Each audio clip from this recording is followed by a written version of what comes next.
নমস্কার, শিব শক্তি অ্যাস্ট্রো চ্যানেলে সকলকে স্বাগত জানাই। আশা করি সকলে আপনারা ভালো আছেন, ভালো থাকুন, সুস্থ থাকুন। আজকের ভিডিওর মূল আলোচনার বিষয় হচ্ছে বৃষ রাশিতে 12 বছর পর বৃহস্পতিদেব এবং শুক্রদেব জুতি তৈরি করছেন, যার ফলে কিনা সিংহ রাশি এবং লগ্নের জাতক জাতিকাদের কেমন কাটবে সময়টি, সেই নিয়েই পুঙ্খানুপুঙ্খ আলোচনা এবং সেই সঙ্গে থাকছে নাক্ষত্রিক বিশ্লেষণ এবং সেই সঙ্গে প্রতিকার। অবশ্যই আপনারা ভিডিওটিকে শেষ পর্যন্ত দেখতে থাকুন।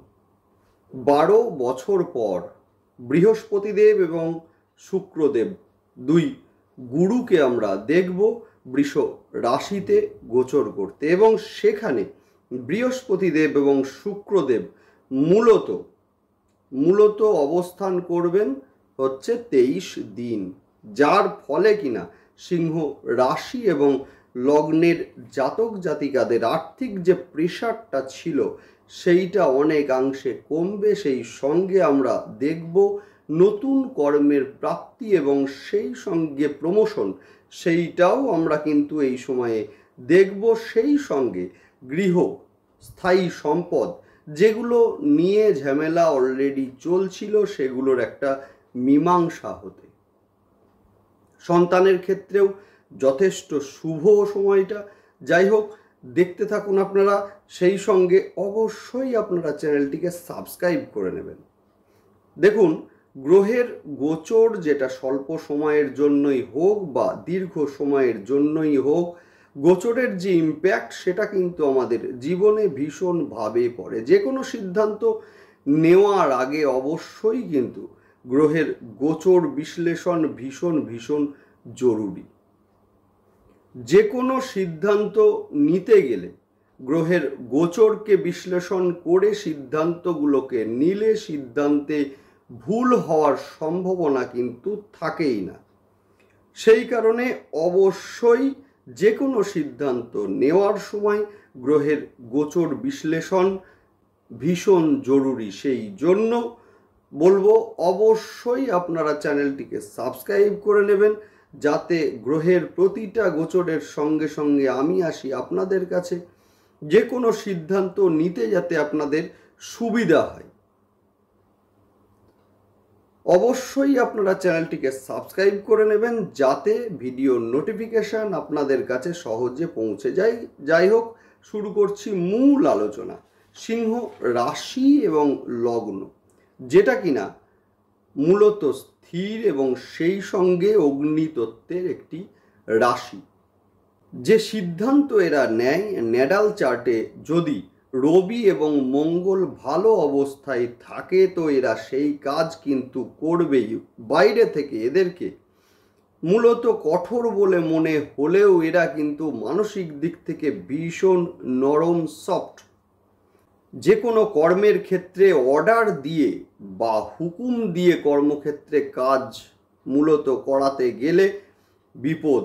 এরা হঠাৎ করে রেগে যায়, কিন্তু প্রয়োজন বুঝিয়ে যদি আলোচনার মাধ্যমে এদের কোনো কাজ করতে বলেন সেটা করবে। যাকে ভালোবাসে তাকে কিন্তু মন দিয়ে ভালোবাসে এবং তার জন্য যে কোনো ত্যাগ স্বীকার করতে এরা প্রস্তুত। ন্যাটাল চার্টে যদি বুধ এবং মঙ্গল ভালো অবস্থায় থাকে তো অবশ্যই ভালো অবস্থায় থাকাটা জরুরি। যদি ভালো অবস্থায় থাকে তো আর্থিক দিক যথেষ্ট শুভ হয়ে থাকে।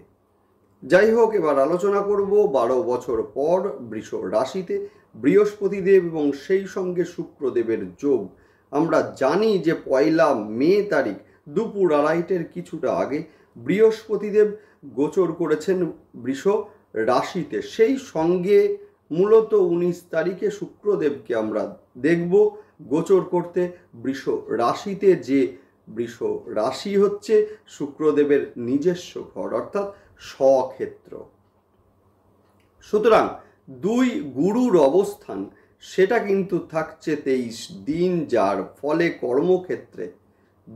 ফলে কর্মক্ষেত্রে উন্নতি। এতদিন কর্মক্ষেত্রে যথেষ্ট চাপের মধ্যে ছিলেন সিংহ রাশি এবং লগ্নের জাতক জাতিকারা। এবারে কিন্তু কর্মের ক্ষেত্রে চাপ মূলত কিছুটা হলেও কমবে।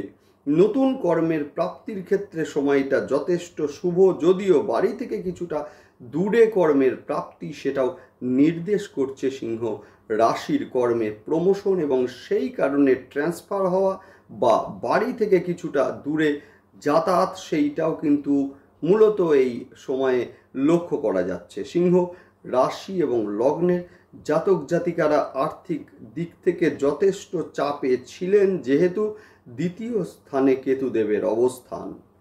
বৃহস্পতি দেবের পঞ্চম দৃষ্টি মূলত কন্যা রাশির ঘরে পড়ার জন্য আর্থিক জায়গাটা যথেষ্ট শুভ হবে। সঞ্চিত অর্থ এতদিন যেটা বেরিয়ে যাচ্ছিল সেই জায়গাটা অনেকটা রিকভারি করতে পারবেন সিংহ রাশি এবং লগ্নের জাতক জাতিকারা।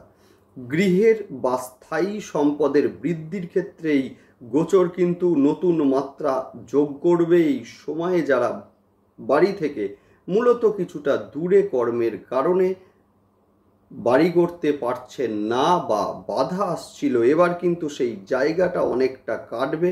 নতুন বাড়ি ক্রয় বা ফ্ল্যাট ক্রয়, অথবা যাদের জায়গা কেনা ছিল বাড়ি হচ্ছিল না, এদের ক্ষেত্রে মূলত আমরা দেখব এই গোচর কিন্তু ভীষণ শুভ।